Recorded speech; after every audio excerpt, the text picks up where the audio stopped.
Next is network transport sublayer.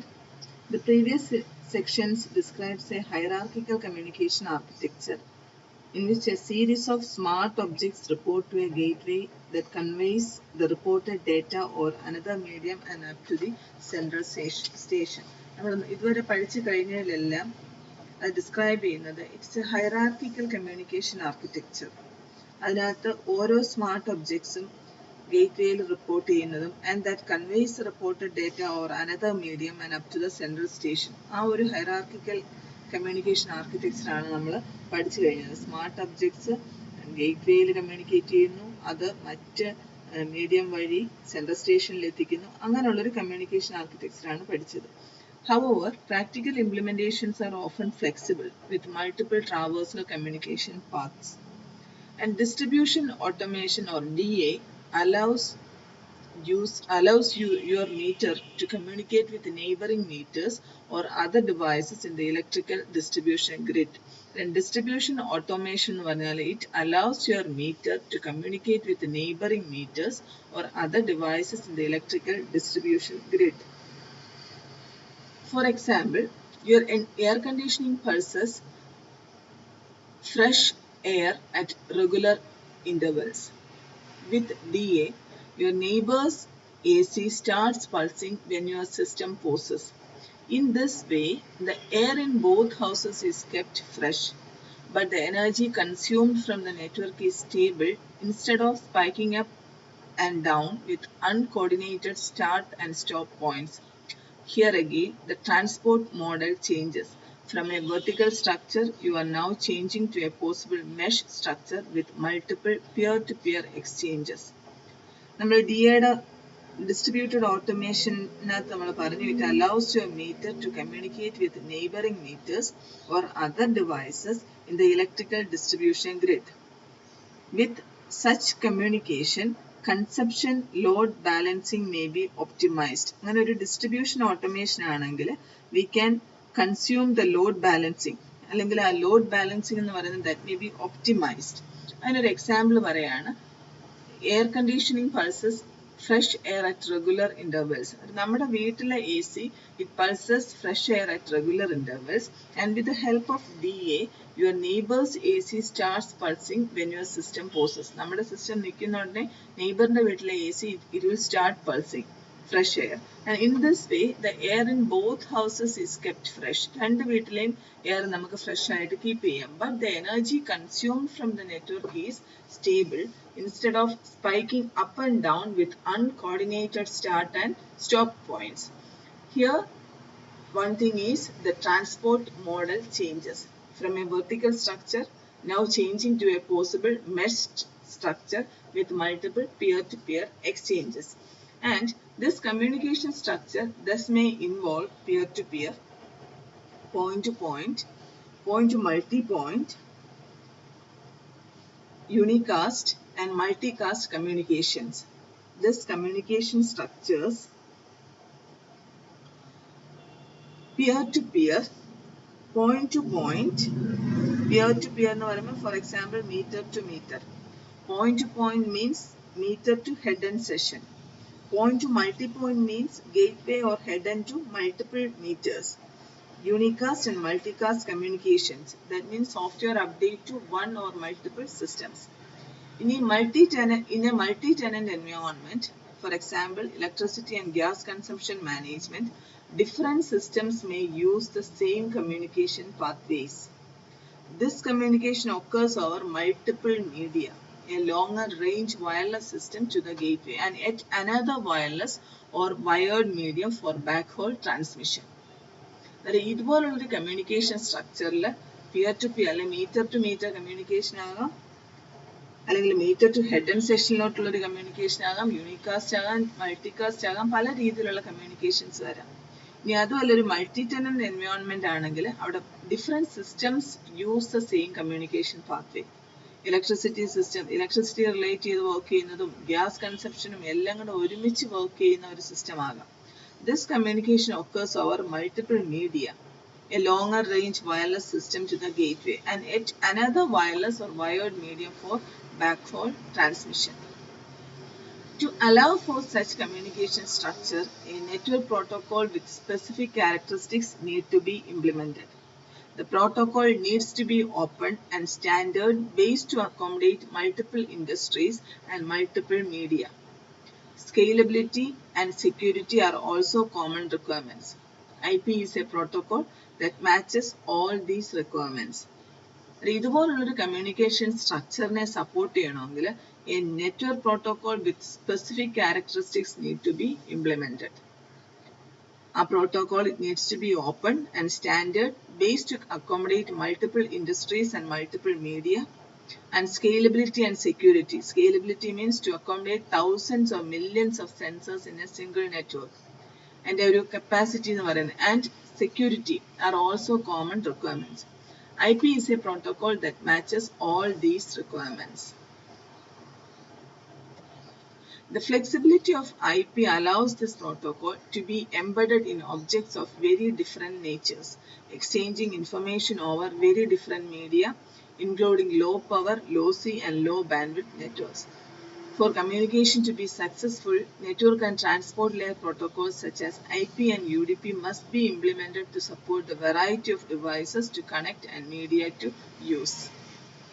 Finally, the transport layer protocols built above IP can easily be leveraged to decide whether the network should control the data packet delivery or whether the control task should be left to the application. UDP is a much lighter and faster protocol than TCP. However, it does not guarantee packet delivery. Both TCP and UDP can be secured with TLS SSL. The transport layer protocols are built above IP. UDP-യുടെയും internet protocols എന്ന് പറയുമ്പോൾ UDP-യുടെയും TCP-യുടെയും മുകളിലാണ് transport layer protocols, and it can easily be leveraged to decide whether the network should control the data packet delivery with TCP or whether the control task should be left to the application, UDP application. UDP is much lighter and faster protocol than TCP. Next is IoT network management sublayer. The communication ലെയറിനകത്ത് അടുത്ത ഒരു sub ആണ് communication networks ലെയറിലെ അടുത്ത ഒരു sub ആണ് IoT network management sub layer. IP, TCP and UDP bring connectivity to IoT networks. Upper layer protocols need to take care of data transmission between the smart objects and other systems. Multiple protocols have been leveraged or created to solve IoT data communication problems. Some networks rely on a push model, that is, a sensor reports at a regular interval or based on a local trigger, whereas others rely on a pull model, that is, an application queries the sensor over the network. And multiple hybrid approaches are also possible. Then some networks rely on push model, some on pull model, and multiple hybrid approaches are also possible. Following the IP logic, some IoT implementers have suggested HTTP for the data transfer phase. The IoT network management sublayer-നകത്ത് നമുക്ക് പല രീതിയിലുള്ളത് use ചെയ്യാം. അതൊരു push model ആകാം, അല്ലെങ്കിൽ pull model ആകാം, multiple hybrid approaches ആകാം. അന്നേരം ഇതിനകത്ത് ഫസ്റ്റ് നമുക്ക് we can use HTTP for the data transfer phase. After all, HTTP has a client and server component. The sensor could use the client part to establish a connection to the IoT central application, that means a server, and then data can be exchanged. രണ്ടിടത്തും ഒരു client server component ആയിട്ട് HTTP use ചെയ്യാം. HTTP is used in some IoT applications, but HTTP is something of a fat protocol and was not designed to operate in constrained environments with low memory, low power, low bandwidth and a high rate of packet failure.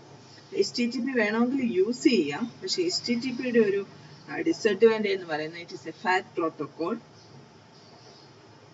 and it was not designed to operate in a constrained environments. അതായത് memory low memory, low power, low bandwidth ഒക്കെ അങ്ങനെയുള്ള ഒരു constrained എൻവയോൺമെന്റ്സിൽ operate ചെയ്യാൻ പറ്റുന്ന രീതിയിലല്ല HTTP-യെ design ചെയ്തിരിക്കുന്നത്. Other web-derived protocols have been suggested for the IoT space are HTTP എന്നുള്ളതല്ലാതെ മറ്റ് ചില വെബ് derived protocols ഉണ്ട്. അത് ഏതൊക്കെയാണെന്ന് നോക്കാം. മെയിൻ ആയിട്ട് first one is WebSocket. It is a part of the HTML5 specification and provides a simple bidirectional connection over a single connection. WebSocket is part of HTML5 specification and it provides a simple bidirectional connection over a single connection. Some IoT solutions use WebSocket to manage the connection between the smart object and an external application. And WebSocket is often combined with other protocols such as MQTT to handle the IoT specific part of the communication. MQTT എന്താ നമ്മൾ താഴേക്ക് describe ചെയ്യുന്നുണ്ട്. ആദ്യത്തത് WebSocket. ഇതൊരു HTML5ന്റെ specification ആണ്. ഒരു single കണക്ഷനിൽ കൂടെ it provides a simple bidirectional connection.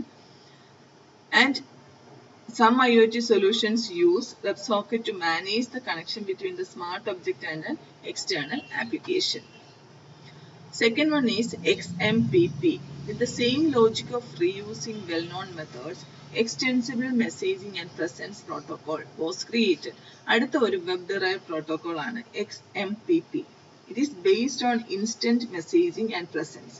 It allows the exchange of data between two or more systems and supports presence and contact list maintenance. The XMPP is based on instant messaging and presence. It allows the exchange of data between two or more systems and support presence and contact list maintenance. It can also handle publish or subscribe, making it a good choice for distribution of information to multiple devices. പല advantages ഉണ്ട്. Publish and subscribe ഒക്കെ handle ചെയ്യാനായിട്ടും and it is a good choice for distribution of information to multiple devices.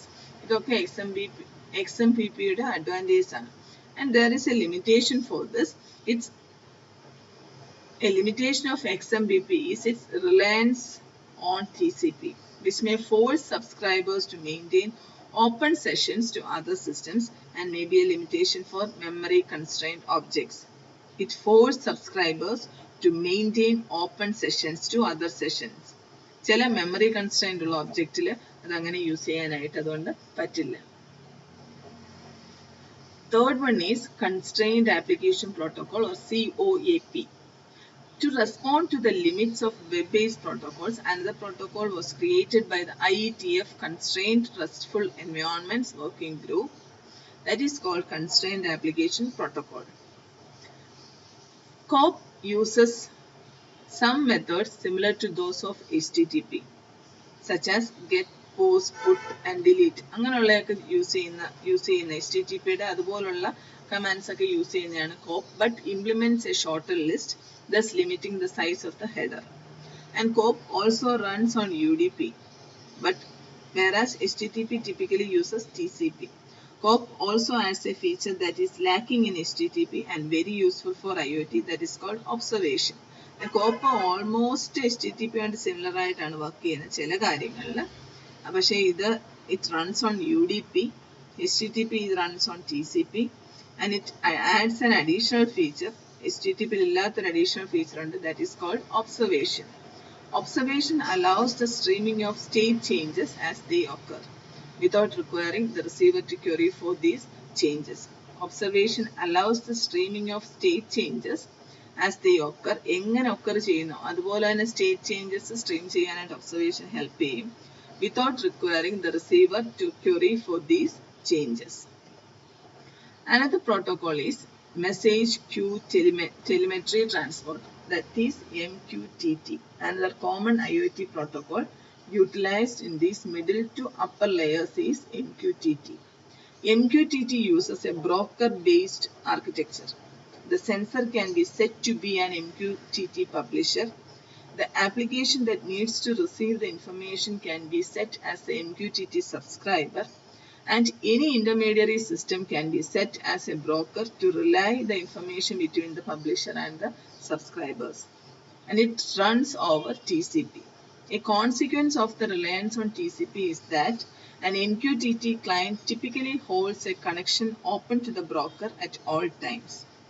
This may be a limiting factor in environments where loss is high or where computing resources are limited. And എന്താണ് MQTT. It is a broker-based architecture.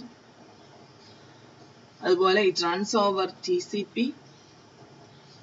എന്താണ് അതിൻ്റെ ഒരു limiting factor അല്ലെങ്കിൽ അതിൻ്റെ ഒരു disadvantage?